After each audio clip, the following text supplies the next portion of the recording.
Je suis Oscar II, roi de Suède et de Norvège, le dernier à régner sur ces deux royaumes unis, et mon histoire, qui s'étend de 1872 à 1907, est celle d'un règne empreint de défis, de diplomatie et d'aspirations culturelles. Je suis né le 21 janvier 1829 à Stockholm, fils du roi Oscar Ier et de la reine Joséphine de Leuchtenberg. Mon éducation fut soignée, orientée vers les sciences, la musique et les langues. Avant de devenir roi, j'étais duc d'Östergötland, et ma jeunesse fut marquée par un profond intérêt pour la littérature et la navigation. Ces passions m'ont suivi tout au long de mon règne. Quand j'ai accédé au trône en 1872, je savais que l'union entre la Suède et la Norvège, établie en 1814, serait au cœur de mes préoccupations. Ces deux nations avaient des cultures et des aspirations différentes, ce qui nécessitait une gestion délicate.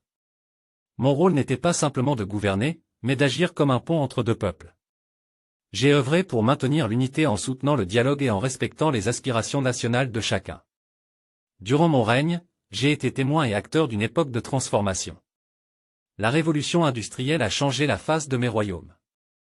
En Suède, l'industrialisation a apporté une prospérité économique sans précédent, mais elle a aussi exacerbé les inégalités sociales.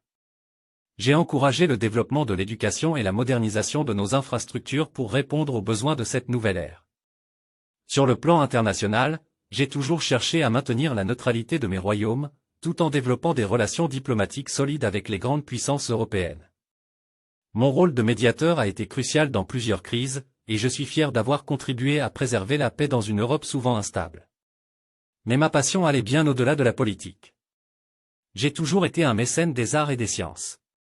En tant qu'écrivain et poète, j'ai publié plusieurs ouvrages sous le pseudonyme Oscar Fredrik, et j'ai soutenu des initiatives culturelles majeures. Les académies royales, les musées, et les institutions scientifiques ont prospéré sous mon patronage. Je voulais que mon règne laisse un héritage culturel aussi fort qu'un héritage politique. Cependant, toutes les périodes de règne ne sont pas sans trouble. La Norvège, cherchant une indépendance croissante, a progressivement remis en question l'Union.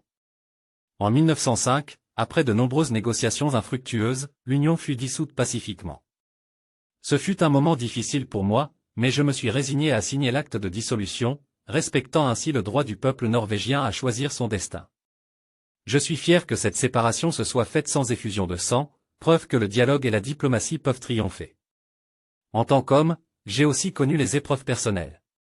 Mon mariage avec la reine Sophie, bien qu'union solide, fut marqué par des différences de caractère. Nous avons cependant élevé nos enfants avec un sens profond du devoir, préparant mon fils Gustave V à me succéder. En 1907, à l'âge de 78 ans, je me suis éteint, laissant derrière moi un règne de 35 années. Mon époque fut marquée par des changements profonds, et j'espère avoir contribué à guider mes royaumes à travers ces bouleversements avec sagesse et dignité. Je reste dans les mémoires comme un roi lettré, un médiateur et un homme profondément attaché à la paix et à la culture.